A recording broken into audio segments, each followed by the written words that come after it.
Krishna, welcome back to my channel. So friends, ಇವತ್ತಿನ ಒಂದು reading ನಿಮ್ಮ ಪರ್ಸನ್ ಅವರ ಕರೆಂಟ್ ಎನರ್ಜೀಸ್ ನಿಮಗೋಸ್ಕರ ಏನಿದೆ, ಅವರು ಏನು ಹೇಳಬೇಕು ಅಂದ್ಕೊಳ್ತಾ ಇದ್ದಾರೆ ಅನ್ನೋದ್ರ ಬಗ್ಗೆ ನೋಡೋಣ. ಓಕೆ, ವಿಡಿಯೋ ಜನರಲ್ ಆಗಿರುತ್ತೆ, ಕಲೆಕ್ಟಿವ್ ಆಗಿರುತ್ತೆ, ನಿಮ್ಮ ಜೊತೆ ರೆಸನೇಟ್ ಆದರೆ ಮಾತ್ರ ತಗೊಳ್ಳಿ. ಹಾಗೆ ಟೈಮ್ಲೆಸ್ ಆಗಿರುತ್ತೆ, ಯಾವಾಗ ಸ್ಕ್ರೀನ್ ಮೇಲೆ ನೋಡ್ತೀರಾ ಆವಾಗ ಇದು ನಿಮಗೆ ರೆಸನೇಟ್ ಆಗುವಂಥದ್ದು. ಯಾರಿಗೆಲ್ಲ ಪರ್ಸ್ನಲ್ ರೀಡಿಂಗ್ ಬೇಕೋ ಡಿಸ್ಕ್ರಿಪ್ಷನ್ ಇರುವಂತಹ ನಂಬರ್ಗೆ ನೀವು ಕಾಂಟ್ಯಾಕ್ಟ್ ಮಾಡಬಹುದು. Okay, so let start the reading. So guys, ಎಲ್ಲವೂ ಎಲ್ಲರಿಗೂ ಅನ್ವಯ ಆಗಬೇಕು ಅಂತ ಇಲ್ಲ.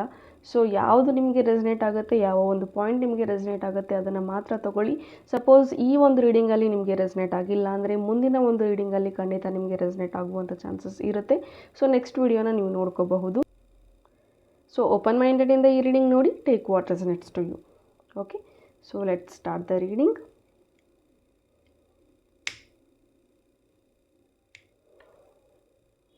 ಸೊ ಈ ಫ್ಲೇಮನ್ನು ನೋಡ್ತಾ ನಿಮ್ಮ ಪರ್ಸನ್ ಅವರ ಹೆಸರನ್ನು 3 ಬಾರಿ ತೊಗೊಳ್ಳಿ, ಸೊ ದಟ್ ನೀವು ಅವರ ಒಂದು ಎನರ್ಜೀಸ್ಗೆ ಕನೆಕ್ಟ್ ಆಗ್ತೀರಾ. ಓಕೆ,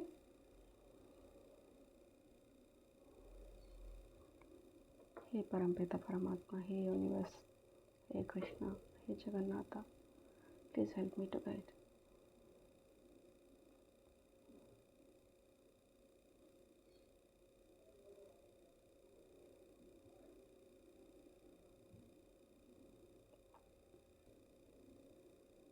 ಇಲ್ಲಿ ನಿಮ್ಮ ಒಂದು ರಿಯೂನೈಟ್ ಏನಿದೆ ಅದಾಗಬೇಕು ಅಂದರೆ there is a lot of struggle ಅಂತ ಬರ್ತಾ ಇದೆ.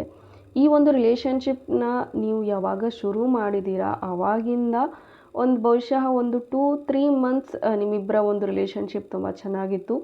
ಅದಾದಮೇಲೆ ಒಂದರ ಮೇಲೆ ಒಂದು ಪ್ರಾಬ್ಲಮ್ ಸ್ಟಾರ್ಟ್ ಆಗ್ತಾನೇ ಇದೆ ಒಂದು. ಆ್ಯಂಡ್ ಈ ಪರ್ಸನ್ ಸಮ್ವೇರ್ ಒಂದು ಥರ್ಡ್ ಪಾರ್ಟಿ ಸಿಚುವೇಷನ್ನಲ್ಲಿ ಸಿಕ್ಕಾಕೊಂಡಿದ್ದಾರೆ ಅಂತ ಹೇಳಬಹುದು. ಸೊ ಆ ಥರ್ಡ್ ಪಾರ್ಟಿ ಈ ಒಂದು ಪರ್ಸನ್ನ ಬಿಡೋದಕ್ಕೆ ರೆಡಿ ಇಲ್ಲ. ಸೊ ಏನಾದರೂ ಹೇಳಿ ಏನಾದರೂ ಮಾಡಿ ಸಮ್ವೇರ್ ಆ ಒಂದು ಥರ್ಡ್ ಪಾರ್ಟಿ ಏನಿದೆ ನಿಮ್ಮ ಪರ್ಸನ್ನ ಒಂದು ಕಂಟ್ರೋಲಲ್ಲಿ ಇಟ್ಕೊಂಡಿದ್ದಾರೆ ಅಂತ ಹೇಳಬಹುದು. And this person is missing you ಅಂತಲೂ ಬರ್ತಾ ಇದೆ. ಈ ಪರ್ಸನ್ಗೆ ನಿಮ್ಮ ಒಂದು ನೆನಪಾಗ್ತಾ ಇದೆ, ನಿಮ್ಮ ಪ್ರೀತಿ ನೆನಪಾಗ್ತಾ ಇದೆ, ಬಟ್ ಸಮ್ವೇರ್ ಹೆಲ್ಪ್ಲೆಸ್ ಫೀಲ್ ಆಗ್ತಾ ಇದ್ದಾರೆ. ಸೊ ಈ ಪರ್ಸನ್ಗೆ ಅನ್ನಿಸ್ತಾ ಇದೆ, ನಾನು ತಪ್ಪು ಮಾಡಿದ್ದೀನಿ, ಒಳ್ಳೆ ಫ್ರೆಂಡ್, ಒಳ್ಳೆ ರಿಲೇಷನ್ಶಿಪ್, ಒಳ್ಳೆ ಸಂಗಾತಿನ ನಾನು ಬಿಟ್ಟು ಬೇರೆದವರ ಹಿಂದೆ ಹೋದೆ. ಈಗ ನನಗೆ ತುಂಬ ನೋವು ಆಗ್ತಾ ಇದೆ, ಪಶ್ಚಾತ್ತಾಪ ಆಗ್ತಾ ಇದೆ. But I wish I could change, ಅದನ್ನು ನಾನು ಚೇಂಜ್ ಮಾಡಬೇಕು ಅಂದ್ಕೊಳ್ತಾ ಇದ್ದೀನಿ, ಬಟ್ ಅದು ಸಾಧ್ಯ ಆಗ್ತಾ ಇಲ್ಲ ಅನ್ನೋ ಒಂದು ಗಿಲ್ಟ್ ಇವ್ರಿಗೆ ಕಾಡ್ತಾ ಇದೆ ಅಂತ ಹೇಳಬಹುದು. And there is a lot of energy, that strong energy ಈ ಥರ್ಡ್ ಪಾರ್ಟಿದಿದೆ ಅಂತ ಹೇಳ್ಬೋದು. ನಿಮ್ಮ ಪರ್ಸನ್ ಒಂದು ಥರ್ಡ್ ಪಾರ್ಟಿ ಜೊತೆ ಎಷ್ಟೇ ಬೌಂಡ್ರೀಸ್ ಸೆಟ್ ಮಾಡ್ಕೋಬೇಕು ಅಂದ್ಕೊಂಡ್ರೂ ಸಹ ಈ ಒಂದು ವ್ಯಕ್ತಿ ಏನಿದೆ, ಥರ್ಡ್ ಪಾರ್ಟಿ ಏನಿದೆ, ತುಂಬ ಮ್ಯಾನಿಪುಲೇಟ್ ಮಾಡ್ತಾರೆ ಅಂತ ಹೇಳಬಹುದು. ಸಮ್ವೇರ್ ನಿಮ್ಮ ಮೇಲಿರುವಂಥ ಜಲಸ್ಸಿಗೇ ಈ ಒಂದು ಥರ್ಡ್ ಪಾರ್ಟಿ ಏನಿದೆ ನಿಮ್ಮ ಪರ್ಸನ್ನ ಕಂಟ್ರೋಲಲ್ಲಿ ಇಟ್ಕೊಂಡಿದ್ದಾರೆ ಅಂತ ಹೇಳಬಹುದು. ಎಫ್ ಲೆಟರ್ ಪ್ರೆಸೆನ್ಸ್ ಇದ್ದೀರಾ, ಎಲ್ ಲೆಟರ್ ಪ್ರೆಸೆನ್ಸ್ ಇದ್ದೀರಾ, ಆರ್ ಲೆಟರ್ ಪ್ರೆಸೆನ್ಸ್ ಇದ್ದೀರಾ, ವೈ ಲೆಟರ್ ಪ್ರೆಸೆನ್ಸ್ ಇದ್ದೀರಾ, ಜಿ ಲೆಟರ್ ಪ್ರೆಸೆನ್ಸ್ ಇದ್ದೀರಾ.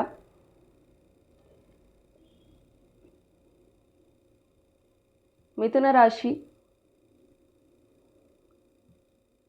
ಸ್ಕಾರ್ಪಿಯೋ ಪ್ರೆಸೆನ್ಸ್ ಇದ್ದೀರಾ, ಮಕರ ರಾಶಿ ಪ್ರೆಸೆನ್ಸ್ ಇದ್ದೀರಾ. Yes, there is a strong energy of third party here. ನಿಮ್ಮ ಪರ್ಸನ್ ಬಿಡ್ತೀನಿ ಅಂದ್ರೂ ಅವ್ರು ಬಿಡೋದಕ್ಕೆ ರೆಡಿ ಇಲ್ಲ. ನಿಮ್ಮ ಪರ್ಸನ್ ನಿಮ್ಮ ಜೊತೆ ಕಮ್ಯುನಿಕೇಟ್ ಮಾಡಬೇಕು ಅಂತ ಎಷ್ಟೊಂದು ಸರ್ತಿ ಪ್ರಯತ್ನ ಪಟ್ಟಿದ್ದಾರೆ ಅಂತ ಹೇಳಬಹುದು. ಬಟ್ ದೇರ್ ಈಸ್ ಸಮ್ವೇರ್ ಅದು ಪಾಸಿಬಲ್ ಇಲ್ಲ ಅಂತಲೂ ಬರುತ್ತೆ. ರೀಸೆಂಟಾಗಿ ನಿಮ್ಗೆ ಏನಾದರೂ ಅವ್ರು ಮೆಸೇಜ್ ಮಾಡಿರಬಹುದು. ಆ್ಯಂಡ್ ಸಡನ್ನಾಗಿ ಒಂದು 4-5 ಚಾಟ್ ಆದಮೇಲೆ ಸಡನ್ನಾಗಿ ಅವರು ಸೈಲೆಂಟ್ ಆಗಿದ್ದಾರೆ. ಆ್ಯಂಡ್ ಆ ಕಡೆಯಿಂದ ಯಾವುದೇ ರೀತಿ ರೆಸ್ಪಾನ್ಸ್ ಇಲ್ಲ. And you feel like stuck. ಏನಾಗಿದೆ, ಇವರಾಗಲೇ ಮೆಸೇಜ್ ಮಾಡಿದ್ರು ಬಟ್ ಸ್ಟಿಲ್ ಈಗ ಏನು ಹೇಳ್ತಾನೆ ಇಲ್ಲ ಅಂತ ಒಂದು ಕ್ವಶನ್ ಮಾರ್ಕ್ ಥರ ನಿಮಗೆ ಫೀಲ್ ಆಗ್ತಾ ಇದೆ. ವಿ ಲೆಟರ್ ಪ್ರೆಸೆನ್ಸ್ ಇದ್ದೀರಾ, ಅಗೇನ್ ಎಲ್ ಲೆಟರ್ ಪ್ರೆಸೆನ್ಸ್ ಇದ್ದೀರಾ.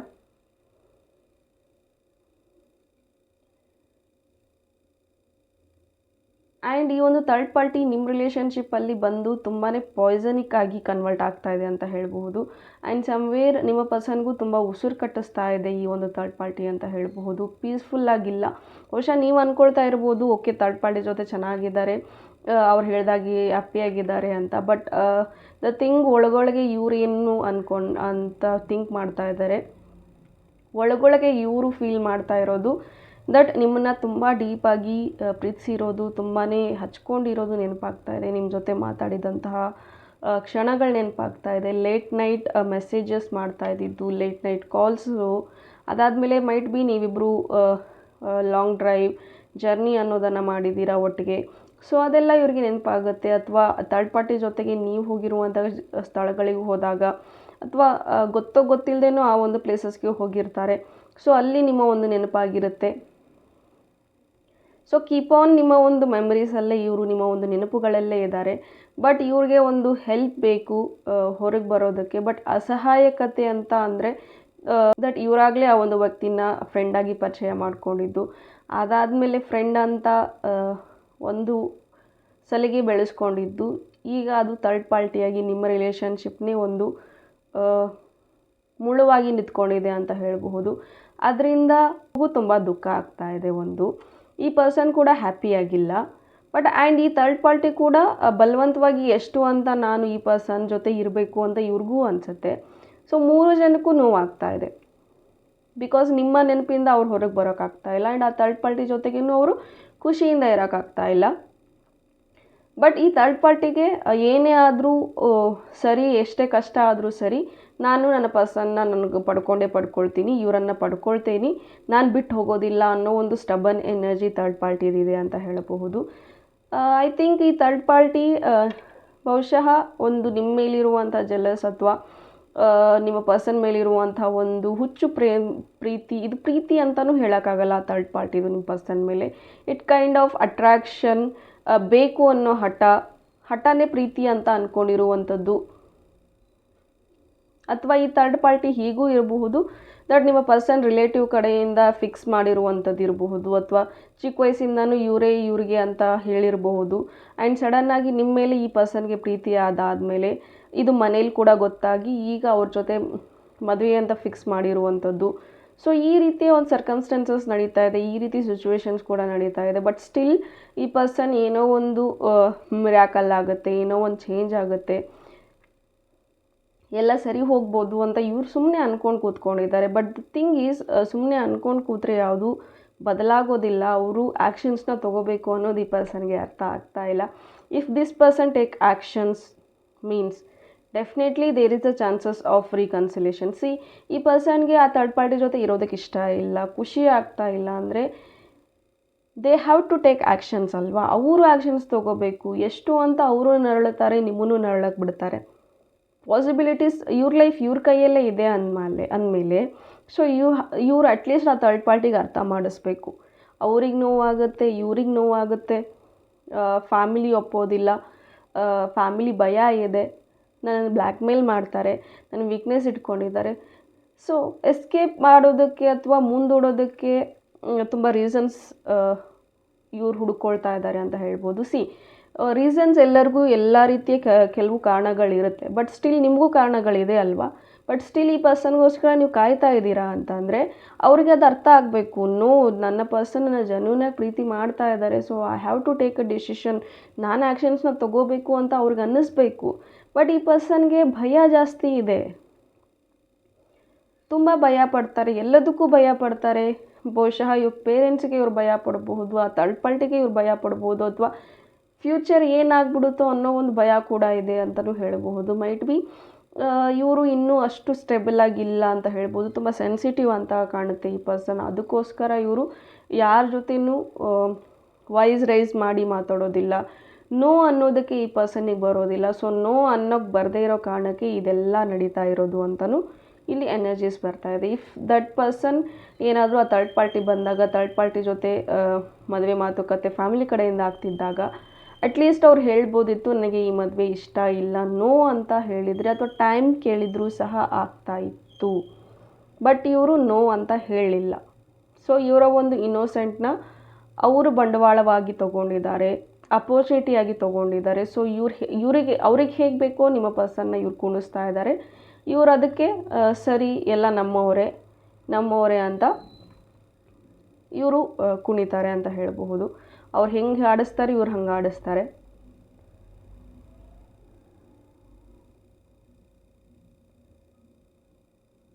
ಸೊ ಈ ಒಂದು ರಿಲೇಷನ್ಶಿಪ್ಗೆ ತುಂಬಾ ಫೆಮಿನೈನ್ ಎನರ್ಜೀಸ್ ಜಾಸ್ತಿ ಅಡ್ಡಿ ಬರ್ತಾ ಇದೆ ಅಂತ ಹೇಳಬಹುದು. ಮದರ್ ಇಶ್ಯೂಸ್ ಇರಬಹುದು, ಒಂದು ಥರ್ಡ್ ಪಾರ್ಟಿ ಲೇಡಿ ಕೂಡ ಆಗಿರಬಹುದು, ಒಂದು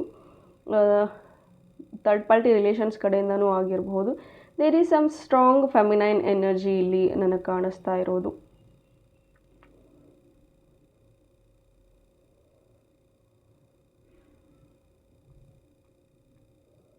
and as there are some problems, ಅದು ಕೂಡ ಸಾಲ್ವ್ ಆಗಬೇಕು ಅಂದ್ಕೊಳ್ತಾ ಇದ್ದಾರೆ. But actions is required. Yes, ಸಿಕ್ಕಾಕೊಂಡಿದ್ದಾರೆ ಈ ಪರ್ಸನ್. ಇವರೇ ಅದನ್ನು, ಆ ಒಂದು ಚೈನ್ ಏನಿದೆ ಅವರೇ ಕಟ್ ಮಾಡಬೇಕಾಗತ್ತೆ.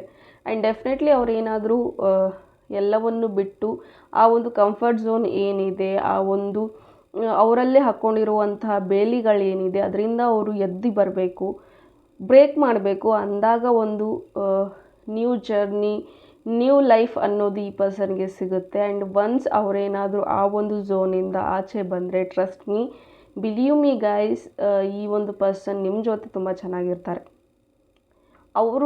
ಅವ್ರ ಜೊತೆ ನೀವು ಹೇಗಿರ್ತೀರ ಅನ್ನೋದಕ್ಕಿಂತ, ಸಪೋಸ್ ನೀವು ಅವ್ರಿಗೇನಾದರೂ ಲೈಫಲ್ಲಿ ಸಿಕ್ಕರೆ ಅಥವಾ ಅವ್ರ ಜೊತೆ ನಿಮ್ಗೆ ಏನಾದರೂ ಕಮಿಟ್ಮೆಂಟ್ಗಳು ಆದರೆ ಡೆಫಿನೆಟ್ಲಿ ನೀವು ಅವ್ರನ್ನ ತುಂಬ ಚೆನ್ನಾಗಿ ನೋಡ್ಕೊಳ್ತೀರ. ಅಷ್ಟು ಪ್ರೀತಿ ನಿಮಗೆ ಈ ಪರ್ಸನ್ ಮೇಲೆ. ಆ್ಯಂಡ್ ಸ್ಟಿಲ್ ಈ ಪರ್ಸನ್ ನಿಮ್ಮನ್ನ ಬಿಟ್ಟು ಹೋದರು, ಏನೇ ಮಾಡಿದ್ರೂ ಸಹ without expectations, without anything, you still waiting for this person. ಅದು ಮೆಚ್ಕೋಬೇಕಾಗಿರುವಂಥದ್ದು. ಏನೇ ಆದರೂ ನನ್ನ ಪ್ರೀತಿ ತುಂಬ ಗಟ್ಟಿಯಾಗಿದೆ, ನಾನು ಟ್ರೂ ಆಗಿ ಇಷ್ಟಪಡ್ತೀನಿ, let my person realise my thing, ಆಮೇಲೆ ಬರಲಿ ಅಂತ ನೀವು ಅಂದ್ಕೊಳ್ತಾ ಇರೋದು. It's really ಅಪ್ರಿಷಿಯೇಟೇಬಲ್. ಮೆಚ್ಕೋಬೇಕು ನಿಮ್ಮ ಪ್ರೀತಿಗೆ. ಬಟ್ ಹಾಗಂತ ಒಬ್ಬರೇ ನೀವೆಷ್ಟು ಅಂತ ಹೋರಾಡ್ತೀರಾ ಹೇಳಿ? ಇವನ್ ನೀವು ಕೂಡ ಟಯರ್ಡ್ ಫೀಲ್ ಆಗ್ತೀರಾ, ಯಾಕೆ ಹೀಗಾಗುತ್ತೆ ಅಂತೀರಾ. And there is a lot of thing to change, there is a lot of actions to take. ಈ ಪರ್ಸನ್ಗೆ ಎಲ್ಲವೂ ಮಾಡಬೇಕು, ಈ ಪರ್ಸನ್ ಅರ್ಥ ಮಾಡ್ಕೋಬೇಕು ಅದನ್ನು. ನನಗೋಸ್ಕರ ನನ್ನ ಪರ್ಸನ್ ಕಾಯ್ತಾ ಇದ್ದಾರೆ, ಹೋಗಬೇಕು ನಾನು, ಈ ಥರ ಇವ್ರಿಗೆ ಅನ್ನಿಸ್ಬೇಕು. ಅದು ಆ ಚೈನ್ನ ಬ್ರೇಕ್ ಮಾಡಿ ಬರಬೇಕು. ಆ್ಯಂಡ್ ಸಮ್ವೇರ್ ಕೆಲವ್ರಿಗೆ ಹಾರ್ಟ್ ಚಕ್ರ ತುಂಬ ವೀಕ್ ಆಗಿದೆ ಅಂತ ಹೇಳ್ಬೋದು. ನಿಮ್ಮ ಪರ್ಸನ್ ಅವ್ರದ್ದು ತುಂಬ ಎಮೋಷ್ನಲಿ ಸೆಟ್ ಬ್ಯಾಕ್ ನೋಡ್ತಾ ಇದ್ದಾರೆ, ಎಮೋಷ್ನಲಿ ತುಂಬ ಲೋ ಆಗ್ತಾ ಇದ್ದಾರೆ ಅಂತ ಹೇಳಬಹುದು. ತುಂಬಾ ಏನು ಮಾಡಬೇಕು ಗೊತ್ತಾಗ್ತಾ ಇಲ್ಲ. ಇವರು ಒಂದು ರೋಸ್ ಕ್ವಾರ್ಟ್ಸ್ ಬ್ರೇಸ್ಲೆಟ್ನ ಯೂಸ್ ಮಾಡಿದ್ರೆ ಒಳ್ಳೆಯದು. ಆ್ಯಂಡ್ ಈವನ್ ನೀವು ಸಹ ಇಲ್ಲಿ ನಿಮ್ಮ ಹಾರ್ಟ್ ಚಕ್ರನೂ ಕೂಡ ಒಂದೊಂದು ಸರ್ತಿ ಅನ್ಸ್ಟೇಬಲ್ ಆಗಿಬಿಡುತ್ತೆ. ಬ್ಲಾಕೇಜಸ್ ನೋಡ್ತೀರಾ, ಇದ್ದಕ್ಕಿದ್ದಾಗೆ ಅಳ್ತೀರಾ, ಇದ್ದಕ್ಕಿದ್ದಾಗೆ ಕೋಪ ಬರುತ್ತೆ, ಟ್ರಿಗರಿಂಗ್ ಪಾಯಿಂಟ್ಸ್ ಬಂದುಬಿಡುತ್ತೆ ಇದ್ದಕ್ಕಿದ್ದಾಗೆ ನಿಮಗೆ. ಯಾರಾದರೂ ನಿಮ್ಮ ಪರ್ಸನ್ ಬಗ್ಗೆ ಕೆಟ್ಟದಾಗಿ ಮಾತಾಡಿದ್ರೂ ಸಹ ಅದನ್ನು ನೀವು ತಡ್ಕೊಳಕ್ಕಾಗೋದಿಲ್ಲ, ಸುಮ್ಮನೆ ಅಳ್ತೀರಾ, ಒಳಗೊಳಗೆ ಅಳ್ತೀರಾ, ಮನಸ್ಸಲ್ಲಿರೋದನ್ನು ಬಿಚ್ಚಿ ಹೇಳೋದಿಲ್ಲ. ಸೊ ಅದೆಲ್ಲ ಸಮ್ವೇರ್ ಹಾರ್ಟ್ ಚಕ್ರ ಕೂಡ ಬ್ಲಾಕ್ ಆಗಿದೆ.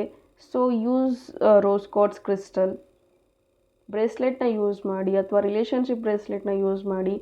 ಖಂಡಿತ ನಿಮ್ಮ ರಿಲೇಷನ್ಶಿಪ್ ಹೀಲ್ ಆಗುತ್ತೆ. ಸೊ ಬ್ರೇಸ್ಲೆಟ್ ಏನಾದರೂ ಆರ್ಡರ್ ಮಾಡಬೇಕು ಅಂದರೆ ನೀವು ವಾಟ್ಸಪ್ ಮಾಡಬಹುದು.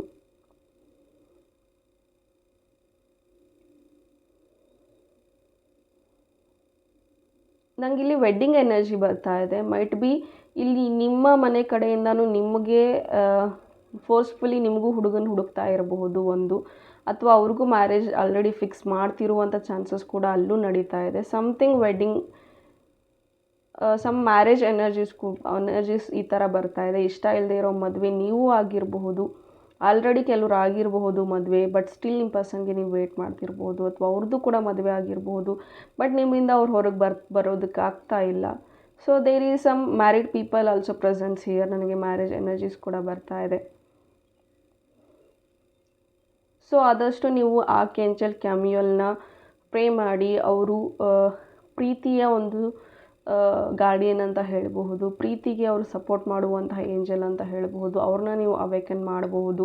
ಸೊ ಜಸ್ಟ್ ನೀವು ಹೇಳಿ, archangel Chamuel please help me to heal my relationship ಅಂತ ಹೇಳಿ ಇಂಟೆನ್ಷನ್ ಸೆಟ್ ಮಾಡಿಕೊಂಡು ನೀವು ಮೆಡಿಟೇಟ್ ಮಾಡ್ಬೋದು. ಅಥವಾ ಯೂಟ್ಯೂಬಲ್ಲಿ ಸರ್ಚ್ ಮಾಡಿ ಆರ್ಕ್ಏಂಜಲ್ ಕ್ಯಾಮಿಯಲ್ ಮೆಡಿಟೇಷನ್ ಅಂತ.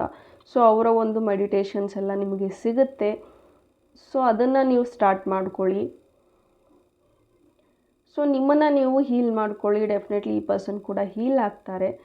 So guys, last but not the list, that ಇಲ್ಲಿ ನೀವು ಕೂಡ ಸ್ಟ್ರಾಂಗ್ ಆಗಬೇಕು. ನಿಮ್ಮ ಒಂದು ಮೈಂಡ್ಸೆಟ್ ಏನಿದೆ ಅದು ಕೂಡ ಸ್ವಲ್ಪ ಸ್ಟ್ರಾಂಗ್ ಆಗಬೇಕು. ಸಮ್ವೇರ್ ನೀವು ಈ ಲೈಫ್ ಯಾಕೆ ಬೇಕು, ಎಂಡ್ ಮಾಡ್ಕೊಳ್ಳೋಣ, ನನಗೆ ಬದುಕೋಕೆ ಇಷ್ಟ ಇಲ್ಲ, ನನ್ನ ಪರ್ಸನ್ ಇಲ್ಲದೆ ನಾನು ಬದುಕೋಲ್ಲ. ಸೊ ಈ ಥರ ಯೋಚನೆಗಳು ಕೆಲವ್ರು ಮಾಡ್ತಾ ಇದ್ದೀರಾ. ಸೊ ಆ ಥರದ ಯೋಚನೆಗಳು ಬೇಡ, ನೆಗೆಟಿವ್ ಥಾಟ್ಸ್ಗಳು ಬೇಡ. ಅದೇ ಹೇಳಿದೆ, ಎಮೋಷನಲ್ ಸೆಟ್ಬ್ಯಾಕ್ಸ್ ಆಗ್ತಾಯಿದೆ, ಎಮೋಷನಲಿ ಲೋ ಆಗ್ತಾ ಇದ್ದೀರಾ. ಸೊ ಅದ್ಯಾವುದೂ ಬೇಡ. ಇರೋದೊಂದು ಜೀವನ, ಚೆನ್ನಾಗಿ ಬದುಕಿ. ನಿಮಗೋಸ್ಕರ ಫಸ್ಟು ನೀವು ಬದುಕಿ, ಸೆಲ್ಫ್ ಲವ್ ಸ್ಟಾರ್ಟ್ ಮಾಡಿ. ಡೆಫಿನೆಟ್ಲಿ ನಿಮ್ಮ ಎನರ್ಜೀಸ್ ಎಷ್ಟು ಹೈ ಇರುತ್ತೆ ಆವಾಗ ಯೂನಿವರ್ಸ್ ನಿಮಗೆ ಕೊಡ್ತಾರೆ. ಯಾವಾಗಲೂ ನೆನಪಿಟ್ಕೊಳ್ಳಿ, ನಿಮಗೇನು ಅವಶ್ಯಕತೆ ಇದೆ, ನಿಮಗೇನು ನೀಡ್ ಇದೆ ಅದನ್ನು ಯೂನಿವರ್ಸ್ ಕೊಡ್ತಾರೆ. ನಿಮಗೇನು ಬೇಕು ಅನ್ನೋದಕ್ಕಿಂತ ನಿಮಗೇನು ಅವಶ್ಯಕತೆ ಇದೆ ಅದು ಯೂನಿವರ್ಸ್ ಕೊಟ್ಟೇ ಕೊಡ್ತಾರೆ. So trust the process, trust the universe, and definitely ನೀವು ಏನಿದ್ದೀರಾ ಅದು ನೀವಾಗಿರಿ. But be strong guys. So negative thoughts, ಲೈಫ್ನ ಎಂಡ್ ಮಾಡ್ಕೋಬೇಕು, ಲೈಫ್ ಬೇಡ, ಈ ಥರದ್ದು ಏನಾದರೂ ಇದ್ದರೆ, ಅಥವಾ ಅವ್ರಿಗೆ ಯಾಕೆ ಒಳ್ಳೆಯದಾಗುತ್ತೆ ಅಂತ ಈ ಥರದ್ದು ಏನಾದರೂ ನೀವು ಯೋಚನೆ ಮಾಡ್ತಾಯಿದ್ರೆ, please stop those things. Because ನೀವೆಷ್ಟು ನೆಗೆಟಿವ್ ಹೇಳ್ತೀರಾ ಅಷ್ಟು ನೀವು ರಿವರ್ಸ್ ಆಗುತ್ತೆ ಅದು ನಿಮಗೇನೆ. So let go the energy, let universe handle those things. Okay. So ತಪ್ಪು ಸರಿಗಳ ಡಿಸ್ಕಷನ್ಸ್ ಇಲ್ಲಿ ನಾವು ಮಾಡೋದು ಬೇಡ. ಯೂನಿವರ್ಸ್ಗೆ ಬಿಟ್ಟಿದ್ದು ಯೂನಿವರ್ಸ್ ನೋಡ್ಕೊಳ್ಳಿ ಅದೆಲ್ಲ. ಜಸ್ಟ್ ನೀವು ನಿಮ್ಮ ಲೈಫ್ ಕಡೆ ಫೋಕಸ್ ಮಾಡಿ. ಡಿವೈನ್ ಟೈಮಲ್ಲಿ ಡಿವೈನ್ ಇದಕ್ಕೆ ಖಂಡಿತ ಯೂನಿವರ್ಸ್ ನಿಮಗೆ ಕೊಟ್ಟೇ ಕೊಡ್ತಾರೆ. Trust universe. God bless you. Hope ಈ ರೀಡಿಂಗ್ ನಿಮಗೆ ಇಷ್ಟ ಆಗಿದೆ ಅಂತ ಭಾವಿಸ್ತೀನಿ. ಇಷ್ಟ ಆಗಿದ್ರೆ ಕಮೆಂಟಲ್ಲಿ ತಿಳಿಸಿ. Thank you. God bless you.